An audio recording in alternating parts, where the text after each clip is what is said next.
today we're going to be talking about virtual comprehension activities, and these are things that I tried so I wrote a blog post about this, and when I wrote the blog post, it was when all of the distance learning, virtual learning started happening back in April. So I wanted to revisit it today and talk about how either option of if you're distance learning or teaching in the classroom, these can work. So I'm going to kind of cover the two options we're going to have for the 2020 school year, which is going to be some teachers in the classroom, some teachers not in the classroom. So we're going to talk about some of that. So the first thing that I suggest with your virtual comprehension is to do a daily read aloud with a Zoom call. And I know Zoom might be a little tricky for some of you guys because you had some difficult situations with it last year, but I know there's a lot of new Zoom tutorials and YouTube tutorials on doing Zoom, like muting all your students when you come in or muting all your students when it's time for your read aloud. But I think with your daily read aloud, you're going to kind of try to pretend like you're in a classroom like normal. You're going to continue with those questioning stems. You're going to continue modeling how to work through a standards-based lesson. I do suggest, if you're doing your daily read aloud on Zoom, to check copyrights. I know that a lot of authors gave like a permission for everybody to use their books during Zoom because it's a private link. If it's going to be used like on a district's website, I know that there are restrictions there because that would be like considered copyright. But I think if in March and April authors and publishers were okay with us using their books during read alouds over Zoom, I think they'll probably continue that into August and September because they know that teachers are probably going to be teaching virtually. Definitely keep it off of any public domain areas because that can get kind of gray with copyright.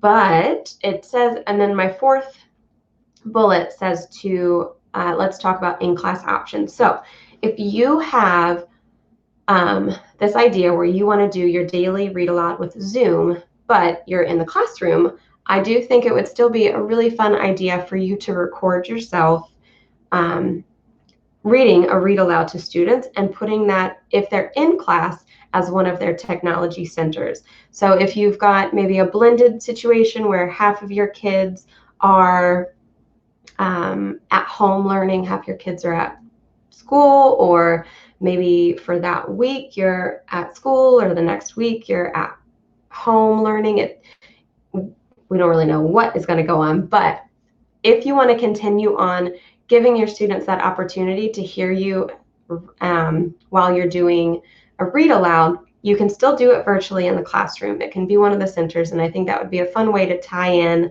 okay, my teacher's going to do a read aloud while I'm doing distance learning over Zoom, and then when they come back to school the next week or the next month, they can still watch you doing read alouds over a recorded video. So I think that would be just a cute way to tie it in so that the difference between at school and at home is not so distinct, and that there's some kind of correlation and tie-ins with that. I'm not suggesting to take away read alouds from your real classroom, but maybe adding it into one of your technology centers would be a good idea. My next tip for virtual comprehension is to provide a lot of parental assistance. So we are putting a lot more pressure on parents because the kids are going to be doing their learning at home.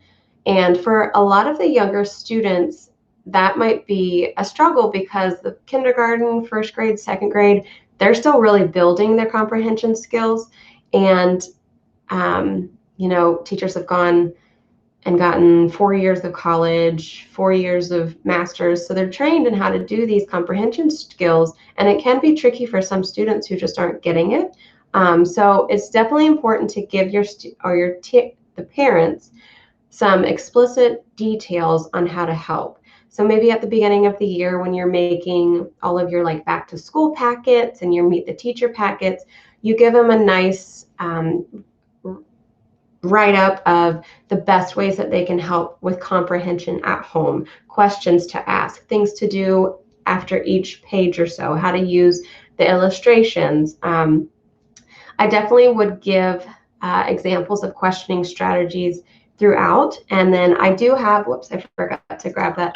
I have a link of a freebie that is my comprehension cards. It's a little freebie on TBT that I made, and it's mostly for story elements, but it would be something, let me copy that in the comments now. It's a little freebie that you can use, and it just asks very simple questions that parents can ask and use at home. You can send a set home for each parent and family to use, so that while students are doing a read aloud or read together with their families, you guys can have an example of, is the student understanding the story? These are the questions that you can answer. Another resource that I want to share with you guys, my friend Haley O'Connor, she made a blog post that she wrote all about making reading meaningful, and it's a blog post she wrote specifically for parents. And she just goes over like how to, like schedules that the kids can make, and then ways that the parents can help their students or help their children. At the bottom of her blog post, I'm looking at it now, she gives different question examples that you guys can give to your parents. There's after reading questions that they can ask for reading and for fiction and nonfiction. So if you scroll to the bottom of her website, she has that. And then she has some cute little activities, like in a chart formation for reading at home activities. So that's definitely a very good blog post to check out as well. That comes with a lot of parent resource. And I'll also add that to the link or the description of this video when I'm done talking. The next thing I wanted to talk about is tackling independent reading time and how to give your students different opportunities that are engaging. If you give the students a lot of activities that are going to be the same every single day, it will get a little bit monotonous for the students, and it will get a little bit draining for them. So make sure you're always trying to give different types of activities. Maybe each day of the week during distance learning is a different comprehension activity. Maybe Monday they can do a Get Epic book, or on Tuesday they can do like a brain pop video, and they can comprehend the video, which I'm going to talk about in a couple minutes. I have a list of free resources here. They're currently free. I think they will stay free if we have to go back into distance learning again. But a lot of websites opened up and gave teachers free ideas to use, or not free ideas, free resources to use during distance learning. So hopefully, if you guys are back in distance learning again, these websites stay free. But I know Epic is free for now. I think ReadWorks and ReadWriteThink are always free. And then if you go to your local library, most local libraries are now linked up on Libby, Overdrive, or Hoopla, and you can get ebooks with those. So, and then Prime Reading, you get, I think, 10 Prime Reading books at a time, and you can just have kids cycle through those. But I think it's one license for those, so you might have to give the students an option, maybe a collection of your classroom virtual books, and they can pick different books that they'd like, or you can have the parents sign up for the local library or Prime. I know Prime is not as easy for parents to sign up for as a local library, because Prime does cost, I think it's like $99 a year. But if parents already have Prime, you can tell them about the 10 books they get at a time, and you can tell them about the local library as well with those 3 apps, the Libby, Overdrive, and Hoopla. So when they're doing independent reading time, make sure that you give them lots of different types of options so that they're not getting too bored. I know specifically my niece last year, she was in first grade, and it was really bothering her that she was not able to see her teacher and to be there. So her teacher was giving them lots of variety for them to work on, and that kept her engaged on the computer during virtual learning. So that did definitely help. And then the in-class option, like I was talking about earlier with the ReadAloud, I would suggest trying to make a seamless transition from distance learning to the classroom, because maybe in the year of 2020, you're going to have to shift back and forth, or maybe you're going to go from a month on, a month off. Some might be doing Monday, Wednesday, Friday, and then Tuesday. We don't know what's going on, but I do suggest to try to keep it very seamless. So if you're going to assign all of these technology apps and books for your students that are on a computer or an app on a Kindle, that you also give them those opportunities in class too, so that they see that learning at home is not so much different from learning at school.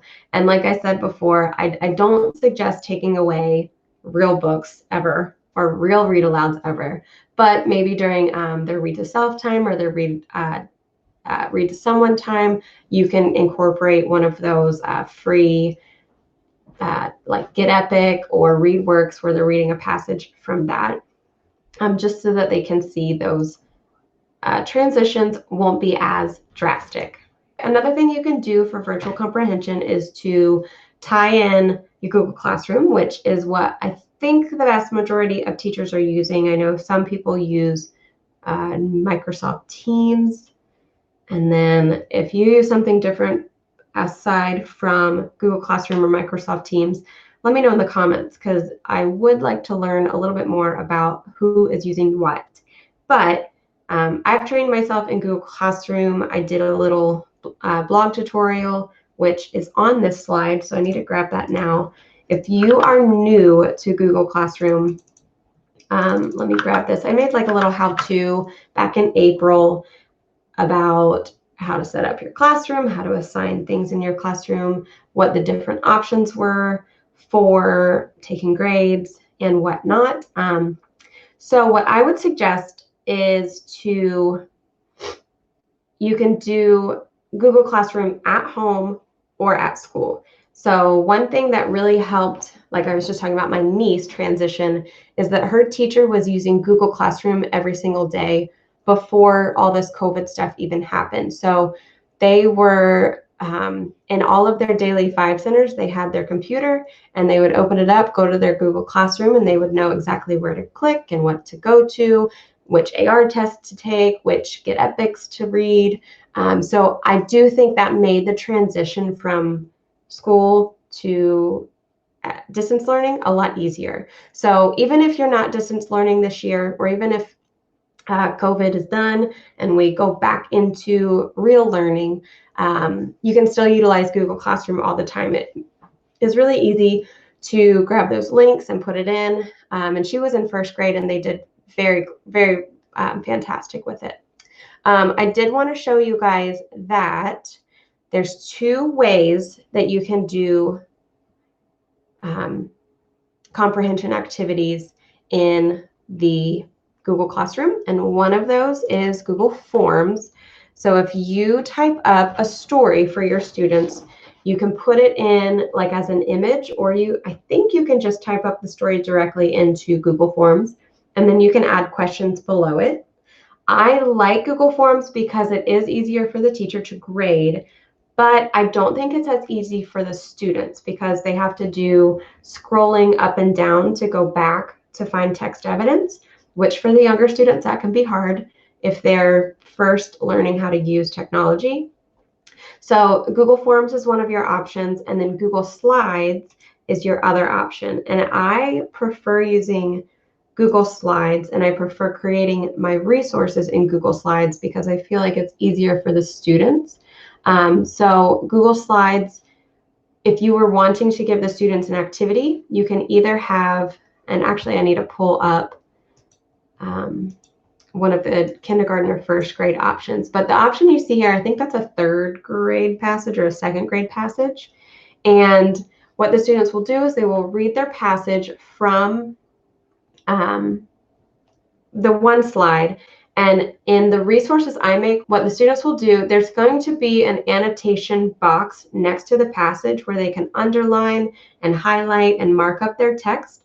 And then the following page is going to be their questions page. And they'll just flip back and forth between those two pages. So this is one that you can make that's a little bit easier. So the one that I was just showing was for like second and third grade students who are a little bit better at maneuvering around on a laptop or an iPad.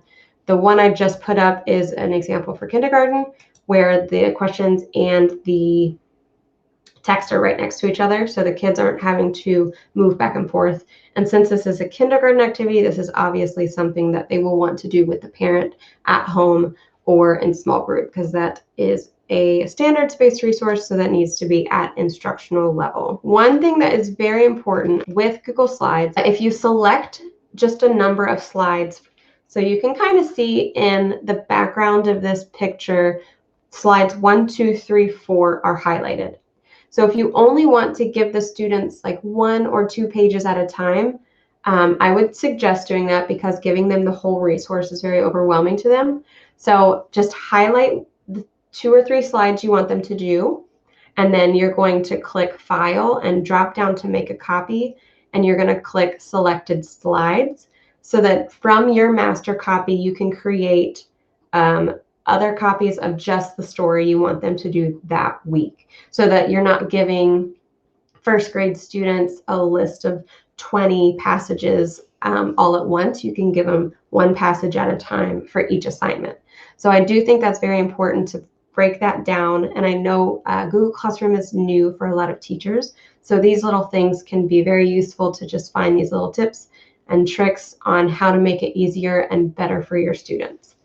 And then I also think that the use of digital graphic organizers is very important during virtual comprehension, because as the students, for example, if you want students to read at home a real book, or if you send home like a reading A to Z book or even a passage, if they have that material that is in person, they don't have like an online reading form, you can give them these online digital graphic organizers that can help them track what they're reading. So I think this one is a first grade point of view activity. Just an example, you might give them a fractured fairy tale story and ask them to complete one of the graphic organizers on the point of view that they read in the story. So that's just one idea. And then our final tip is giving them a little bit of a break from constant online passages or constant online ebooks. So one thing that I think would be fun for the students is to give them, because I know right now Brain Pop and Brain Pop Junior are still free, and giving them the opportunity to comprehend from a video is still really fun for the students.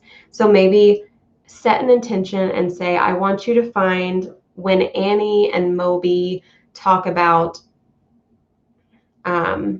this, or when Annie and Moby talk about this. And that's also a good way to pull in content, because Brain Pop has a lot of great videos on science and social studies. So you don't only have to give them passages and books and ebooks for online virtual comprehension. You can also mix it up a little bit, tell them to watch a video, and ask them to maybe take 2 notes from that video that they listened and learned, because it's going to be a transition for your students who are listening or who are used to listening and seeing your teacher in person. And you still want them to have those auditory skills, even if they're learning at home.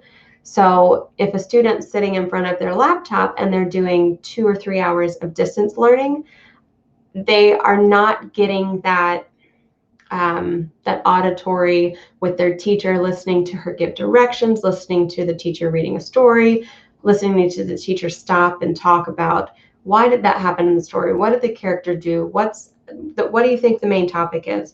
So I do think giving the students that practice for a speaking and listening activity as well is a lot of fun for the students. And the 4 things I listed in this, I think, are free still. Brain Pop, National Geographic Kids, and Magic School Bus. That's actually 3, I can't count.